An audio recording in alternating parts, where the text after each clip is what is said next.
Hi there, Reality Riffing.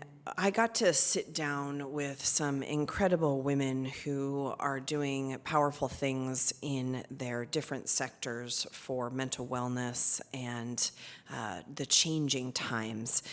Something that's not being talked about a lot, if at all, right now, is that we are in the midst of a mental health crisis epidemic like no other that we've had on planet Earth, with the continued lockdowns, with the unemployment, with people losing their jobs and their work, with the destabilization, with everything that's happening geopolitically. This is a very, very important topic, and it's something that I think curiously is not being covered. The 600% increase in all of the hotlines, the suicide hotline, the suicide prevention hotlines, all of the drug and alcohol relapse that's happening. So I am very passionate and excited to bring this conversation that I had with these experts during Rama Festival on mental wellness in the realm of sex workers, mental wellness in the realm of entertainment, and in the realm of musicians and just being a public figure, mental wellness, as well as just new ways of looking at mental wellness from the standpoint of a more empathetic and advanced and evolved psychotherapeutic model. I hope you enjoy. Hello and a good everything to you. Post Solstice and Eclipse Day, Rama Festival 2020. I am incredibly excited to be joined by a group of just amazing women doing work in mental health advocacy in all sorts of different sectors. Some of you have experienced, and if you haven't, you got to go back to the replay, Jasmin Rhia's incredible DJ and violin set last night, and Jasmine's joining us today. She's a record producer, songwriter, DJ, and also a mental health activist, and has had a really beautiful journey in her own mental health awareness and then helping others. So thank you for being here, Jasmin. Thank you so much for having me. Really, people were just freaking out about your set last night. So the chat was blowing up, girl. That's awesome. It was amazing. It was so good. Thank you so much. Thank you. And so excited to have Romina Rosales here. Romina, you're such a badass in your brand and in all of the messages that you're giving on your social media. And you're a former sex worker who now operates a program called Queens of the Underworld, which is just everyone follow Queens of the Underworld. It's such an amazing platform. And you're doing very powerful work with sex workers, developing self-care and mindfulness skills, which is just such an important thing. And I saw some of your outreach on Skid Row. I'd love to talk about some of that. Thank you so much for everything you're doing, and thank you for being here. Thank you so much. Thank you. It's incredible that I'm even on here right now. Thank you so much. We're so honored. Thank you. And Natalia, some of you know Natalia Rosenbaum. She's an amazing licensed mental health counselor and really a deep spiritual practitioner. Both we connect over many of our root gurus as a Buddhist practitioner and a student of Chogyam Trungpa Rinpoche, and now a Kundalini teacher and practitioner, and is really doing amazing, I think, very Aquarian things when it comes to therapy and moving people into new realms of their own mental health. So thank you, Natalia, for being here. Thank you so much for having me. So I just want to kind of jump in. We can weave in some of your personal stories as we go, but I guess the big question on my heart right now is where I believe we're in a massive mental health crisis on this planet.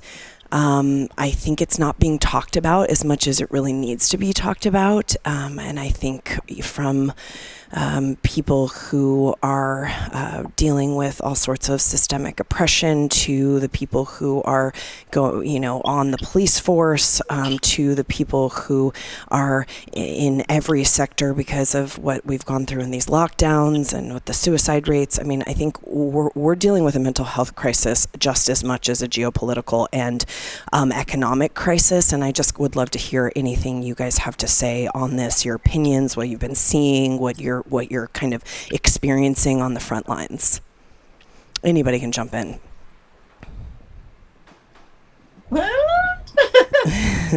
I definitely would say that Okay. I've noticed No. a very, very big shift once COVID dropped, and then once the Black Lives Matter movement started to really take, another level of force. I started to notice on social media alone, I started to notice, I think a lot more people are maybe struggling with, day to day more often than they were before all of this happened. Or maybe they didn't notice it before, And so I've known for myself, I've kind of felt like I've had to up my self-care drastically and really put my mental wellness first. And that's what we should always do, right? But life happens, work happens, you're trying to get that dollar bill, paying the bills, relationships, things happen, and sometimes our priorities shift.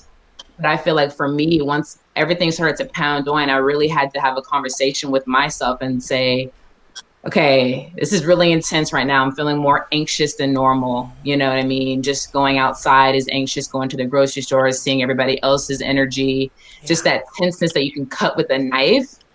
I've had to really just make sure that I pretty much work in things that are good for my mind, body, and soul more than I was doing before. So being let go from work gave me more time to actually put my mental health first than before, or first rather. So, jumping on the portal with you all, doing the yoga practices, doing meditation, really making sure that I'm actually cooking more than ever, and, laying out in the sun, working out, taking walks, because that whole cabin fever at first, when it was like stay inside, I think that really, I did a number on me, and I'm sure it did a number on other people too, because of the whole cabin fever and the fear, you know what I mean? Especially if you're tuning into the news on a regular basis. I mean, it almost feels as though you could be suffocating, And so I would definitely say that I felt the big shift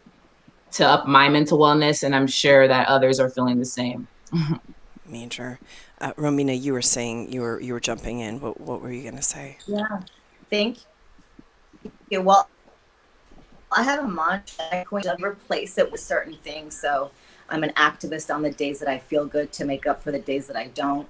Yeah. I take a shower on the days that I feel good to make up for the days that I don't, because the group that I work with are marginalized sex workers. So there's a lot of mental illness, a lot of trauma, a lot of, oh my goodness, just a lot, right? Just a lot. So being cooped inside and not having the distraction of working, right? Servicing clients, and having to sit at home and be with themselves and say, oh my gosh, what's happening? What have I done? The realization of their lifestyle, which no judgment ever, of course. Yeah. So it's like a give and take, right? It's a good thing, and not good or bad. There's no good or bad. It's definitely been a lesson for everybody, right? And a sort of awakening in many forms for my clients and my queens. I just tell them, you're an activist on the days that you feel good to make up for the days that I want. And that just takes so much pressure. I brush my teeth on the days that I feel good to make up. You know what I mean? I eat healthy on the days that I feel good, because the pressure to have to make money, survive, look good, be of service, right? Be present, be anything is so much. Yeah.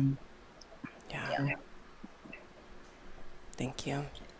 Yeah, thank I'll you. say that. I mean, I feel like I love what you said, Romina, about that because it simplifies everything for people. I hit with something so massive that it took so much time for people to process and they were in shock.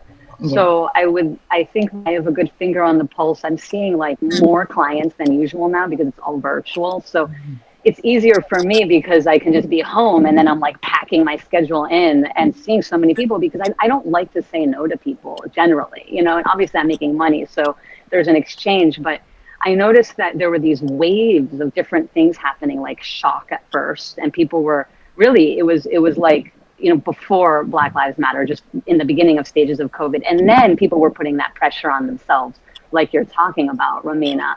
And I noticed that that became so people were so critical of themselves and it was like a paralysis that was, you know, people were just getting in their own way. And then with Black Lives Matter, my demographic, I would say, is mostly middle. I take insurance. So it's people, you know, it's like, I think it's amazing what, you know, you guys are like what you're doing, Romina. I have mostly insurance clients and mostly Blue Cross Blue Shield toughs. So, you know, a lot of white people, you know, some people of color, but mostly on the, you know, white people privileged side. And the guilt, the amount of guilt that I'm constantly dealing with people and helping them to see that that's not effective and that's not helpful is been amplified even, you know, by 10,000 in like the last month. So I feel like the conversations I'm having are a lot around guilt as a theme. And then, of course, I bring in the Kundalini yoga. So I'm so happy that I can give them that. And when they're not doing their practices, I can see it within 30 seconds.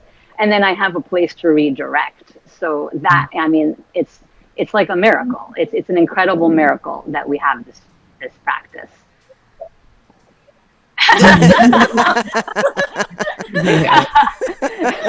Join AWLS. You know, just do the yoga with Guru Jagat. You're fine. Romina does. Romina, you practice as well, don't you? You know what, Guru Jagat, I used to live in Hollywood when Golden Bridge was on DeLongpre, and I used to walk there and go there 4 days a week, and I was on drugs. Like I was on meth going to Kundalini. Wow. And I would just cry and all the toxins would come out of my body. And I would be like begging, universe, show me my purpose while I'm tweaking and doing Kundalini, you know? And I used to go all the time. And then I got clean and I moved out. And then I remembered certain things that worked for me. Like, you know how I do the Satanama and just certain things that just stuck to me. And I teach my clients this. And look, I'm even wearing a Satanama shirt. They just love, I don't know what it is about this mudra that just helps them. But now that I'm in Long Beach and you're in Santa Monica, it's so close. I've been looking for a center to get back in because I've never felt so good and powerful. And I can't wait. I can't wait till all this stuff is over. Amazing. Yeah, I'm so grateful. I mean, we always say that if you just add some Kundalini, no matter what you're doing, it's going to get you out of that location. I mean, and it sounds like that was a real experience for you. It was crazy. It was crazy, but it stuck with me. Even though I was, you know, I was in pain and I was suffering, I knew that Kundalini opened up my heart and my mind to something that I deserved. Yeah. You know what I mean? And that feeling of goodness I didn't have anywhere else but in those classes. And that stuck by me. So for me to even be on this panel is like, it just, you know, goes full circle. It's beautiful. So cool. So beautiful. Yeah. So, you know, I'm curious what Eckhart Tolle says. I mean, I think this is a good description of human history so far on the planet, although I would like to believe, and I think I really do believe, that it's changing. But basically, the whole human history is kind of a display of mental illness, a collective mental illness. At least as we know it, you know, I think there's a lot of human history that's been hidden and rewritten and obviously, you know, reworked or subverted. But so just, you know, as a prompt, how are you seeing the kind of capacity of the human mind to deal with the stressors that are now part of our daily life, including, I mean, I think social media has become a space of kind of a severity, and I'm wondering where that's both happening in your life, in terms of whether it's a space where you're feeling like, you know, I think it's a space of a lot of mental illness on display. You know, anything around that? I'd be curious of your experience, because I think it's definitely gotten worse during this lockdown time because everybody's on social media more than ever. Yeah. I mean, I'll be vulnerable and I'll just start because with the social media on a personal level, because Emily Casey gave me the names of the people that I was going to be on the panel with. And of course, I looked you guys up and I was like, oh my God, these ladies are powerful. They have these social media platforms and they're incredible, you know? So, but it was the social media that got me, because that's an area that I struggle with, and I'm working on it, you know, but it's an area that you know, I just haven't fully been able to get what I want out of it. I do incredible work and I have confidence in myself, but I know I need to build my social media platform I'm going to want to look for publishers for my book. So it's like, there's a reason for it. And it's a hard place. So just on a personal, like, vulnerable level, it made me feel, you know, like, oh my goodness, okay, like, am I good enough to even be on this panel? There was just that part of me that thought that. And that's not really the truth. And I was able to talk myself out of that, obviously, because I do Kundalini yoga and I don't let those voices dominate. But on then the people that I serve, it's also become so entrenched in an avenue for self-doubt, especially since just Black Lives Matter has been so important, and people trying to figure out what to do and how they can help. And so they think, oh, social media, but they might not be into social media, or they might not know, or they might not want to put the classic, like, okay, put this black square thing, and they don't really connect to that. And so I've been trying to help people figure out what they can do, and what is, like, if they're an artist, can they paint signs, you know, like what is already in their life that they can do to help, rather than like be in a social media bubble in that not being authentic. Now, some people are authentic about it, and it's great. And maybe that will be me one day, you know. So, but I just wanted to share that.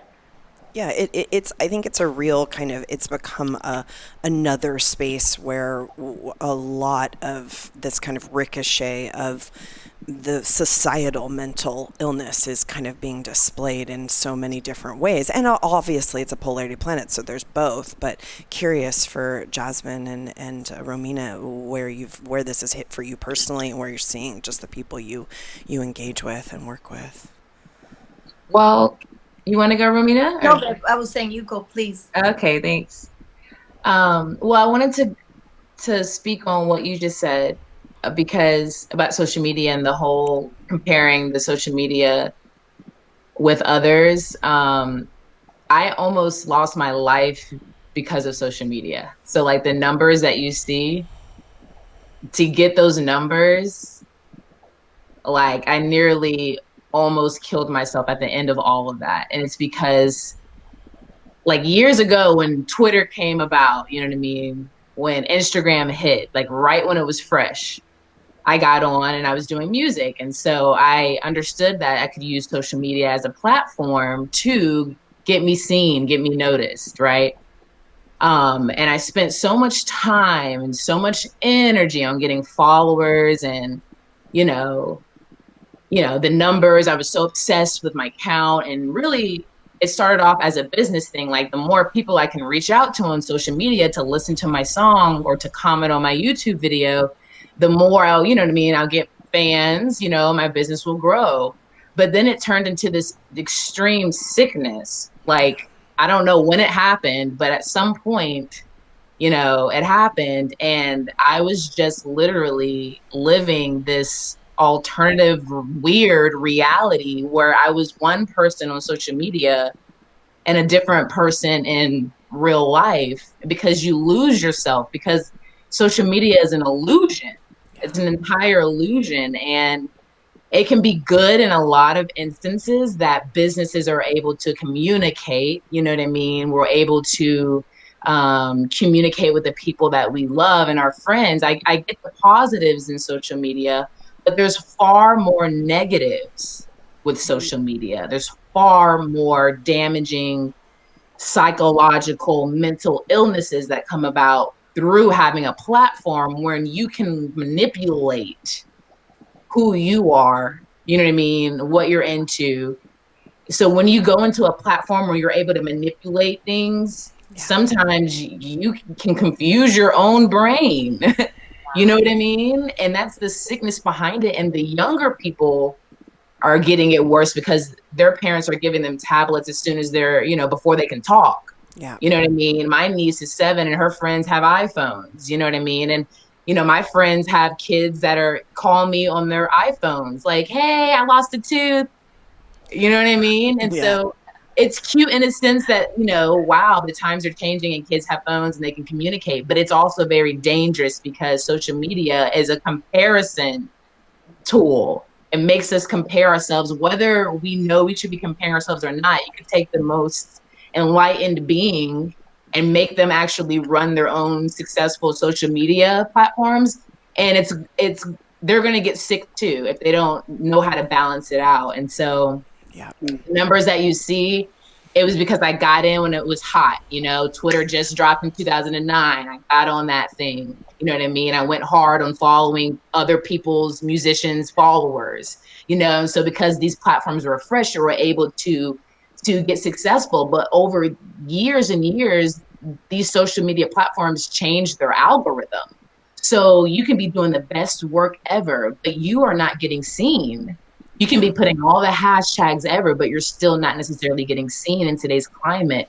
And so I think that's why it's so important that we voice people who have numbers and who are influencers and that we voice that social media is a different world. You know what I mean? And it doesn't mean that you're good or better or, you know what I mean, more this or that. It just means that person hired an agent, A, B, got in while it was hot, you know what I mean? Yeah. Or C, is, famous. And so the followers flock to that person, And so I would just say that's my biggest thing about it is I nearly almost committed suicide because I lost myself in Hollywood and social media and smoking a joint on camera, you know what I mean? Am I cool now? Like doing stupid stuff. But it was because I was following people who were doing the same thing. And so I was manipulating my whole entire being. And so, yeah, I mean, I can't stand social media. If I could, I would not be on it, but I know that it can help my business. So I'm on it. You know what I mean? Yep, I do know what you mean. What's Romina? I think it's interesting. Sex workers on social media. This is like a whole interesting thing. Yeah, please share. Well, thank you everybody for sharing. Well, let me tell you, sex work is a very isolating career and job. So most of my clients, and I don't like to say followers, I say they're leaders in training. Most of my leaders in trainings come from a place of severe trauma, PTSD, and social anxiety, and they make a lot of money online. Yeah. So being online is actually a safe distraction for them. They make their money, your serotonin levels rise, they feel good, pictures and stuff. So I'm so sorry that you had that experience, Jasmin. And for me, that's why I am as honest as I possibly can, right? I was a drug addict. I was a hooker. I was abused.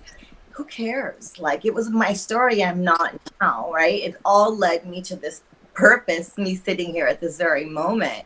And I think just being honest and taking the shame of what the universe put me through to fulfill this damn purpose of mine. You know what I mean?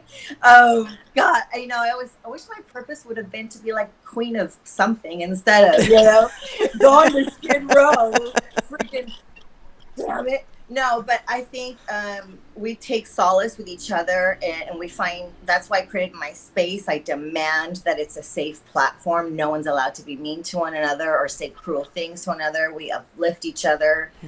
I have created this beautiful little tiny gem of underdogs. Yeah. You know, and it's just, I'm so proud of it. But it didn't happen like this in the beginning. I was still 3 years ago when I began. I was so ashamed of my story. I was like, oh my God, you know, with all I was this and I was that, and people are gonna judge me. But it was really me not accepting myself, and there's nothing I could freaking do about it. I did it, you know. And so I'm like, it's like rebuilding using my very adventurous past, right? and rebuilding the wreckage of it and being of service. And I think I'm the same person that I'm online outside, because I say, look, I'm fucking. Oh, so sorry, we were Jagat. What do you mean? We need some cuss words. We got to keep the ratings up. Go ahead. I'm like, God. So, you know, and like sometimes I don't feel good. So, you know, body image, I feel mental, you know, my anxiety, I'm not cleaning, I'm, you know, suicidal, whatever. And I think with anybody that are walking with pimps, you know, they have no one to talk to.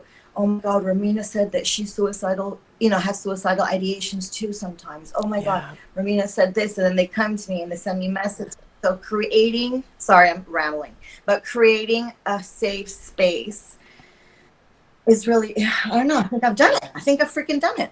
Yeah, I do too. I really do. You could do it, Natalia. You could do it. Completely sharing everything about your internal process, even if it's so dark. It's like, you know, because therapists don't do that. You know, like therapists that are traditionally trained are trained to not share anything, and so it's a blank slate. And I know you're not a therapist. I know you're not a therapist. No, I didn't want to. Then I would have to be a court manager, reporter, and then I didn't want to go through all that mess. Right. Yeah, no. I know you're not a therapist, and I think it's brilliant that you're not, because the thing is people need transparency, and they need they need leaders that are vulnerable. Yeah. Every time because people come to me from other therapist styles, you know, and when they show up and they're expecting something else, but I'll share something about my life kind of like right away. Like if someone has a parent that has mental illness, I could be like, yeah, I can relate to that, you know, or, you know, there's just all kinds of things that I might share. And as long as I'm strong, I feel okay to share it. And the energy in the room just changes when I do that. And so the fact that you do that, sorry, I'm getting off topic. I know we were talking about social media, but I'm just really blown away by how you use yourself and your past as a tool for teaching and for healing. And that's true, like that's really what people need in these times. So if we're talking about mental wellness in these times, that's really what I feel people need, is leaders who are totally open about their process and their path and how they got there and the current status, because we're always constantly evolving. Yeah. I think, you know, so I love it. Thanks for sharing that. Yeah, it is. I mean, I think there's a lot of, and I know, Natalia, we've kind of briefly talked about this, but certainly with some of my other, you know, my mother being a dance movement therapist and being very out of the box with that, with the kind of somatic therapies and working with satanic cult abuse survivors and that kind of thing. There's so much more you can do when you are not a therapist in one way, because of all of the you know, legalities and all of that kind of stuff. So that I think is an interesting piece of it. But I know, Natalia, you also are working to kind of do everything you can inside of what is possible to be able to still work with people a little bit differently. Do you want to talk a little bit about that? Like how you've been, you know, kind of reimagining therapy in this era? Yeah, I mean, it really all came from the week I spent with you at Omega, Guru Jagat. It was like instantly after that in 2017. I was a therapist. I didn't realize that I was kind of stuck and I was just like making money, you know, which I think a lot of therapists do. And there's a lot of listening and talk therapy. And there's a lot of maybe over intellectualizing of the different parts that we have. And I did come from doing inner child work. So I would bring inner child work in, and that's, just like basically AKA subconscious mind. Right. So I still do that, and people want to work on stuff, but really what I started was 3-minute Kundalini yoga, breath practices and meditations. And I was just giving them to people like prescriptions, like instead of medication, meditation. Mm-hmm. And people who wanted to wean off psych meds. I mean, like the amount of healing that has come from people just doing 1 3-minute practice has been way beyond anything I'd ever seen in any other kind of therapy that I had been doing prior to bringing the Kundalini in. So, like, first and foremost, my priority with clients is introducing them to the yogic technology. And so I don't force it on them, but now, I just convince them to do it. They just do it, and they all do it. They all do it. Yeah. And then if they don't do it and they can't get their subconscious out of the way to like basically just, everyone's got issues, following through with things. So that becomes the focus, and then we do the deeper work if they want of like, going into some healing the inner child and like loving the inner child, because I also feel like some people really need to have something, like where they're loving themselves in a certain way. And we write to our inner child, there's a dialoguing thing. So I kind of combine the two, but really I feel like, and it's so funny that you say, Romina, like your wish that you could be a queen of something else. Cause it's not like I wanted to be like in the therapy world for so long, I'd actually rather not, but I think it's my destiny to teach therapists these 3-minute practice. I make it 3 minutes because that's what people can handle. Yeah. And then they expand. So then I'm like a coach, I'm more of a coach of how they can use the tools to then, guide and lead themselves and heal themselves. And so that's like, and then the book I'm writing, which I'm almost done, I'm pretty much done with, is about how to teach therapists and healers how to do what I do. Yeah. Just because like that's how I feel will change the whole like matrix of the therapy models. It's just the only way that I actually see. There's nothing else that I've seen more powerful than Kundalini yoga. And Carl Jung even said it himself. He said it in his book. He actually said it. But he didn't know what it was, and he never experienced it. Yeah. So right. You know that, Guru Jagat, that book. So it's true, and I feel like that's the most important thing that I could imagine being my legacy, and it's really like a miracle to see clients transform. So thank you for asking. You sound fantastic. Your work sounds fantastic. It really is. Wow.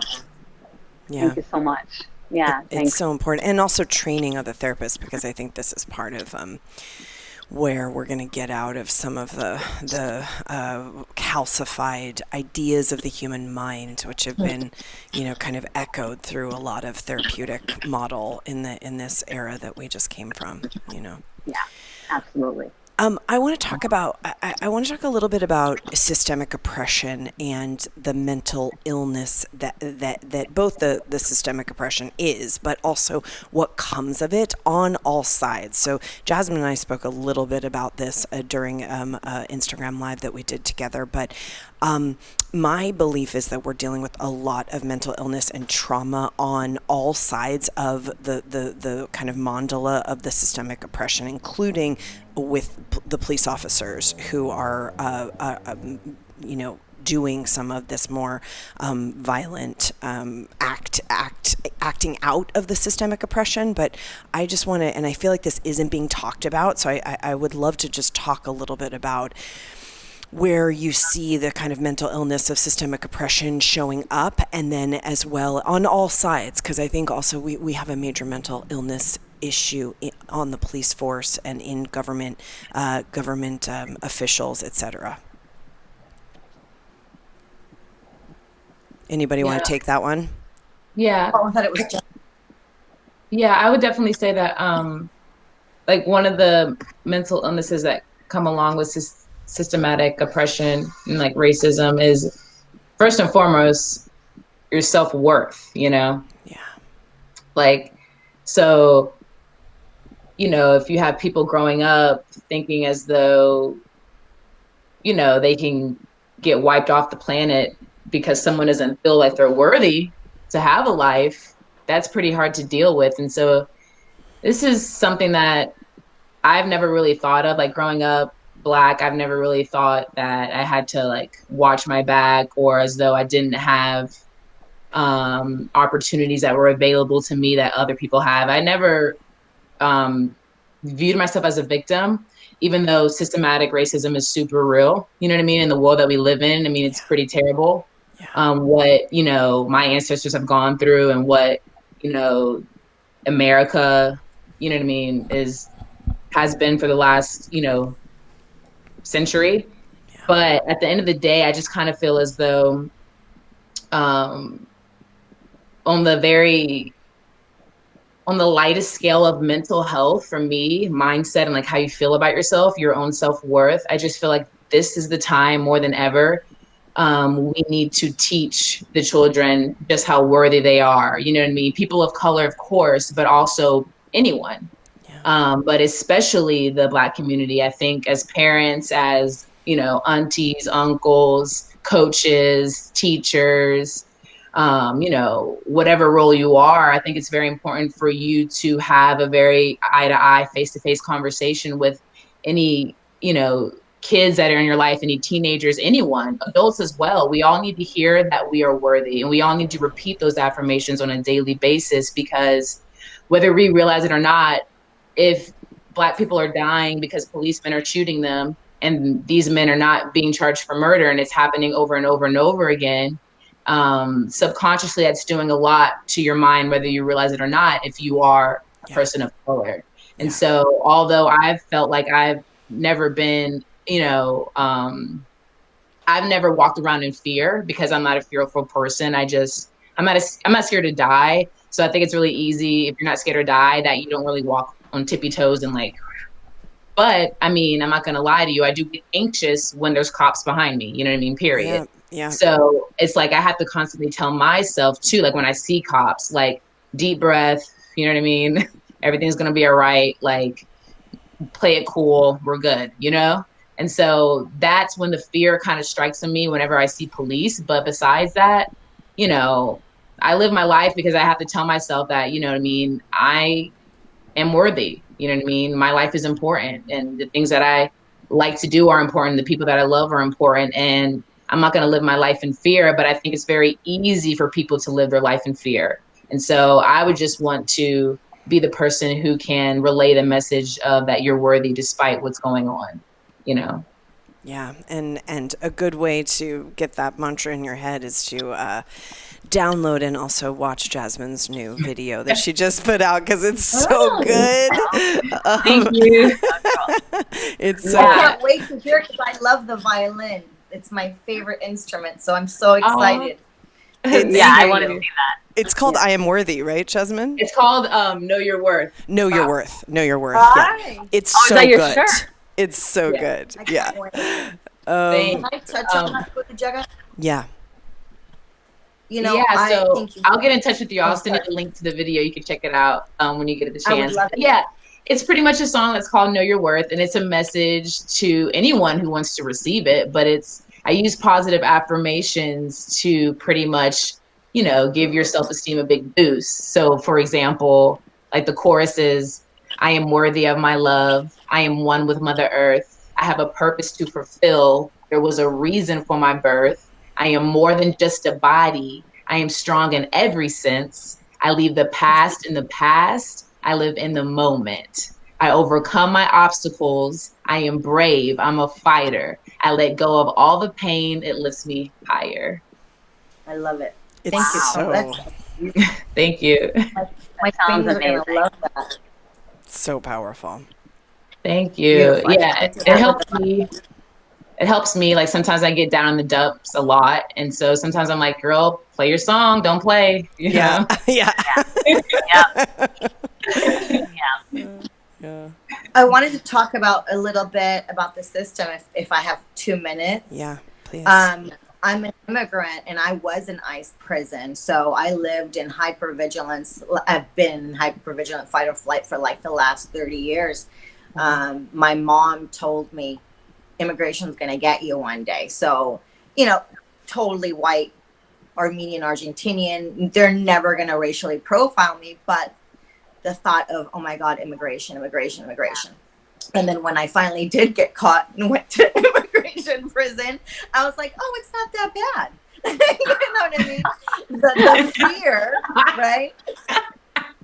Seriously, the fear of, you know, so that keeps my amygdala freaking like this and you know, adrenaline high. So I think that the mental illness with immigrants, with African American people, with any kind of marginalized community is so important to teach immediate coping skills, because I have noticed a lot of people, like even though I'm safe now, right?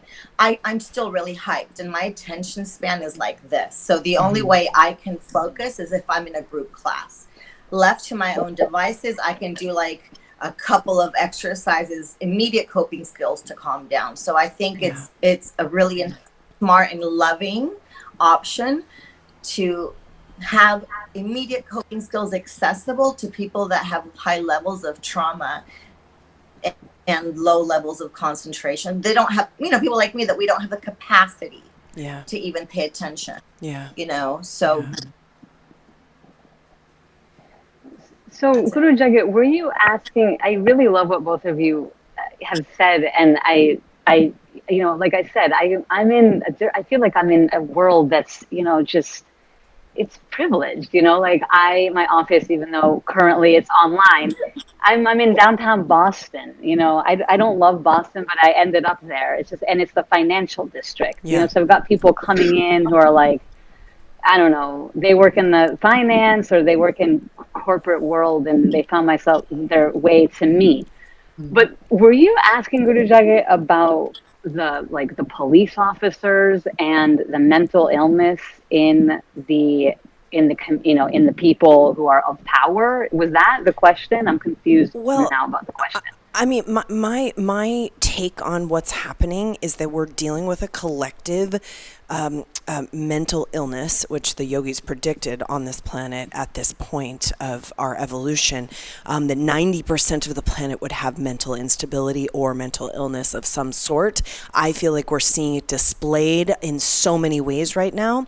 And part of the thing that I don't think is being talked about is that the oppressors have, or the people who are enacting the oppression, I don't think that the police officers, I think that many police officers are trying to really do a good job and do something that they think is going to help their community. So, but I think what is not really being discussed is that we're dealing with the mental pressures and illnesses of both those who have been oppressed, and then what happens to those who are the oppressors, or they have the epigenetic of that, the mental illness that comes from that as well. And I think that's really kind of my question, is because I believe that any human being who's doing senseless violence towards another human being, there's a mental illness there of some sort. Yeah, thanks for clarifying. I think it's a really great question, and it's something that someone just brought to my attention, that the police officers are 40% more likely to be abusers in their relationships, like if, you know, they are oppressors in their home. And I feel like it's just a microcosm of what's happening on the mind level, because if it's like, if we identify, you know, like I identify as someone who, I'm also an immigrant, you know, but I generally don't identify with that part of me because I came when I was 4. So I don't carry the energy of like, I'm an immigrant status, you know, person. And so I don't feed that particular thought, you know. So then if there's somebody who's in an oppressor, no one likes the police. So like everyone can, you know, they can't stand them. And so then collectively everyone's projecting fear and hatred onto those people. Then they take that on, and they don't have an ability. There's no discussion amongst their police academy how to handle their own emotions when they're in the midst of a high conflict situation. Yeah. So all of them, I imagine all of them are in a fight or flight situation, you know, constantly pretty much I'm just because men are, you know, and there's obviously police women, but I imagine that the police women, well, no, it's all, you can't even say it's the men or the women, it's everybody, right? Yeah. So, Yeah. but there's this kind of persona that is like, I'm protecting, and they might have gone towards that profession because they want power and control because they were abused. So when we've been abused, we want to not have that happen anymore. The inner child, you know, I feel like the inner child is an easy way everyone kind of understands.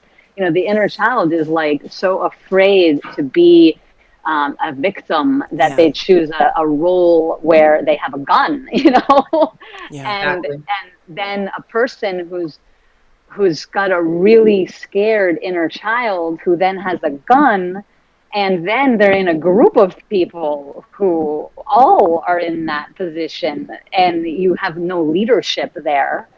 That's what I think has caused all of this, is the leadership there's none, there's zero.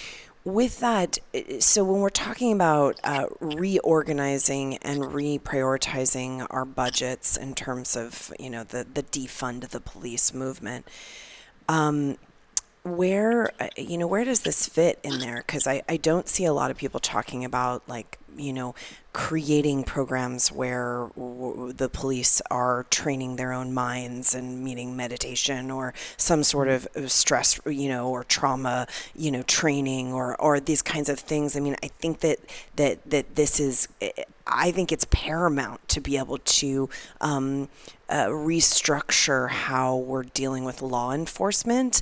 And in this whole conversation, I mean, what do you think about this? And have you heard? Because I'm not completely, you know, I haven't been following every point of the defund the police kind of conversation. But to me, the mental health piece of it just doesn't seem like it's getting talked about.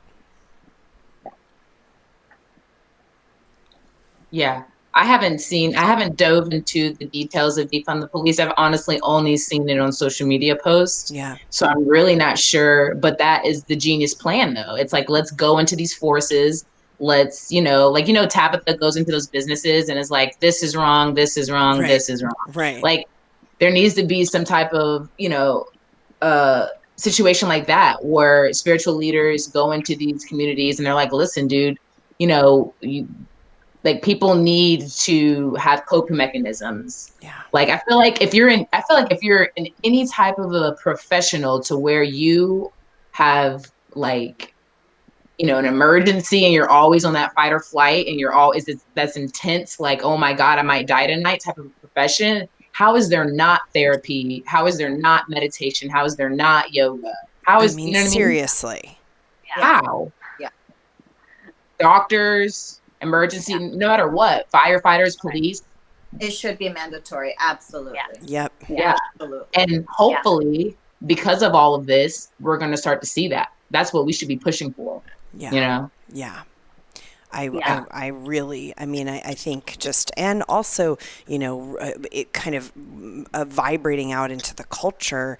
I feel like if we really are going to reimagine what it would look like to have a peaceful society, you know, all of these aspects of the kind of fragments of, like, Natalia, you're dealing with a lot of kind of the white guilt syndrome, and Romina, you're kind of on the front lines of really one of the sectors of the, you know, it's the oldest profession. And I think I think it's very fascinating because it holds there's like such ancient kind of energy in sex work and what it has held for the society for literally time immemorial. Yeah. And Jasmin, you know, being in the entertainment industry, I mean, that's just a mental illness, you know, displayed every, but so I'm just curious, like, as we're reimagining, what are the things that you guys are really feeling like need to be kind of talked about, thought about in your own sectors or in kind of society as a whole, or your neighborhoods? I mean, I just would love to just kind of talk about this a little bit, because I do feel that the reimagining is so important right now. Mm-hmm. I think, well, decriminalizing sex work, first of all. I mean, two consenting adults can do whatever the heck they want. Yes. Right? Exactly. It's a purpose served. Like you said, it's never going to go away. Now, teaching, giving resources without judgment, and accepting people as they are, whatever work they want to do in whatever manner, is huge. Just stop criminalizing and punishing people for surviving the way that they know how. Yeah. Right. And just teaching about consent versus coercion. And a lot of people don't understand. Everyone thinks that a sex worker is just like being trafficked and being told what to do by a pimp. But actually, a lot of sex workers that I know choose pimps. Mm-hmm. Exactly. And it's a beautiful dynamic if done properly. Now, most of the time it's not, but decriminalizing that and letting people really, really knowing the difference between consent and coercion, because that's in my world, that's the most important thing. Are you, Romina, I'm curious, are you seeing a lot of kind of sex trafficking that then grows into sex work in your work? Yeah, well, a lot of my clients were exploited and trafficked as a youth, and they transitioned into consensual sex work. If you're abused and exploited and abandoned as a child and repeatedly sexually assaulted, you're going to naturally gravitate towards an authority figure that is still exploiting you. And then when you grow up a little bit and let go of that relationship, you've already done so much with your body, and you've gotten accustomed to a way of life that it's natural to go into sex work, Mm-hmm. So, Yeah, I mean, I think part of, I didn't get into this with Carrie Cassidy, but I think part of also what is not being talked about, obviously, in mainstream news is that we have a massive sex trafficking issue. In all over the world, and those networks are, you could say whatever, however you're kind of looking at that stuff, but it's connected to ICE, it's connected to so many of the policies. I mean, I'd never been to Amsterdam before, and the moment I hit the kind of pavement there, I had this deep, I've not had this anywhere. I had this deep kind of like psychic experience of the immensity of the sex trafficking that's happening there. Like, I didn't like that city at all. It really rubbed me the wrong way. But I mean, I think it's happening everywhere. But I'm curious how much you're dealing with that on the front lines. I usually refer them to like CAS Los Angeles or a big organization. It's only me. I can only do so much.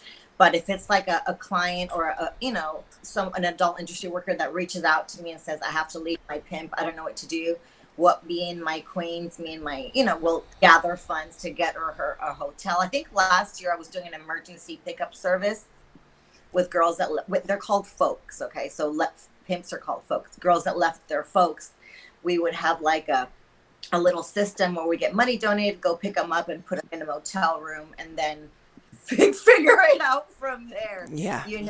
But it is definitely, it's right next to you. It's all around you. Yep. Places that you can't even imagine, people that would never seem to be. It's not, the guy with the jewelry. It's the white guy in the suit. Yep. Also. Yep. Yeah. So, and it's horrible, horrible. I've stories of my girls chained up to a bed and the worst, horrible stories. So yeah. Wow. Yeah. But one day I'm going to have a sanctuary in Mexico where all these kids can come and be with me, That's awesome. That's my goal, right? That's amazing. One day I'm going to have it. So You are going to have it. I know. Yes, you already know. Yeah. Yeah. Any reimagining, Jasmine, Natalia, that like it really has come forward for you in these past months, and just current kind of situation. Do you want to jump in, Jasmine? Sure. I pretty much just think that the way we're talking today needs to not stop, you know? Yeah. I think this festival is so awesome. You know, you all done an amazing job. Thank you.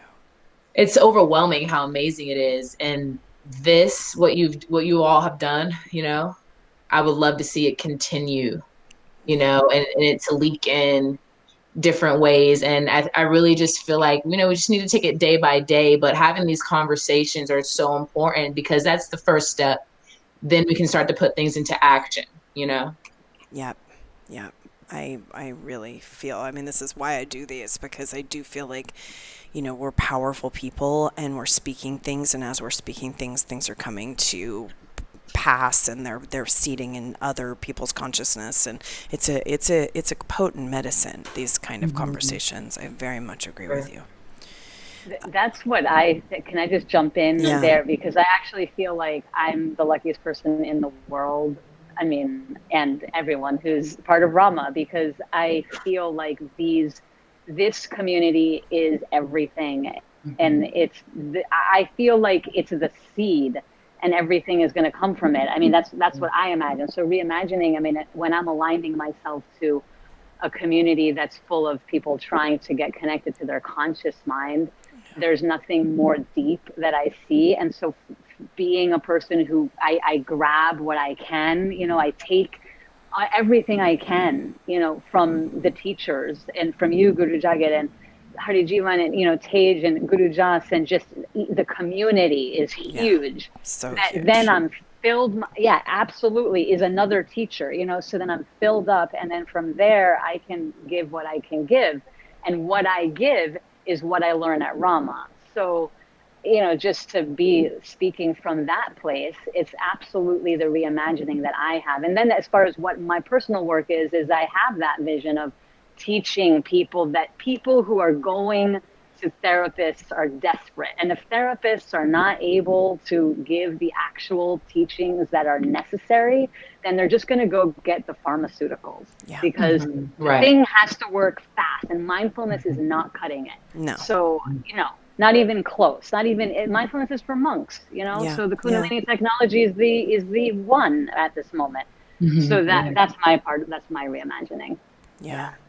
And I mean, I love, you know, obviously everyone has to, like, there are many tools and everybody has to use the tools that work for them. But I do think it's pretty amazing to hear that, you know, some of these tools you're using, Romina, and with, you know, your queens, and Natalia with your clients, and just the personal work that we're all doing, it works fast and it works. I mean, like these kind of, what did you call them? Coping mechanisms? Is that what? Yeah, coping skills, Coping skills. I mean, it works fast, and I think that's the kind of thing that is needed in these times of high stress. Can I say something? And I've had girls, so that when girls walk the street, called the blade, right? Walking the blade. Yeah. I've had my clients call me and get a session while they're walking the streets because they have just been attacked. And I immediate coping skills. Oh, I just got the chills. Yeah. So it's like these things that I learned from all of you, right? All these Kundalini mudras, mantras, everything and I incorporate it into the street life. You guys have no idea how grateful I am to even just take a little bit of it and give it to these girls that need it so badly. Yeah. That's beautiful. Yeah. I just got goosebumps. Ooh. Me too. Me too. Well, I'm just beyond just grateful for all of your vulnerability and just everything that you're all doing in the ways that you are. And thank you for having, I think, a very important conversation around mental health and these times. And really appreciate you all, and everyone out there follow what these women are doing, support, and let's continue to unpack this and create a new world together. So thank you very much. Have a beautiful. Thank you so much. Thank you. Thank you so much. Have a beautiful day, and see you all soon, I hope. Ciao. Bye. Bye. Bye. Bye. Thank Bye, you. everybody. Bye. Thank you so much for listening to another episode of Reality Riffing. These are conversations that I think are important with people who are doing great things in the world about subject matters that need to be discussed. If you enjoyed the content, the conversation, please feel free to share with your people, share with your friends and family, rate the podcast below, and also subscribe.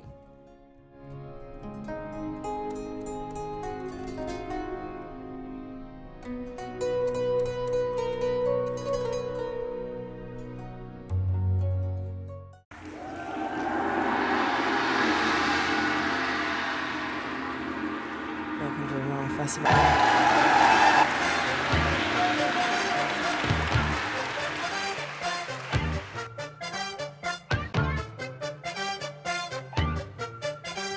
We're very honored to bring another amazing weekend of conversations about things we think are important. I mean, I'm an environmentalist, absolutely. No, I need to be seen having a comment on something like this. Experiences that will enliven you and give you all sorts of clarity and direction and enjoyment of your life. And also just the community that is really gathering globally all over the world that we're so touched by. So welcome, let's have some fun.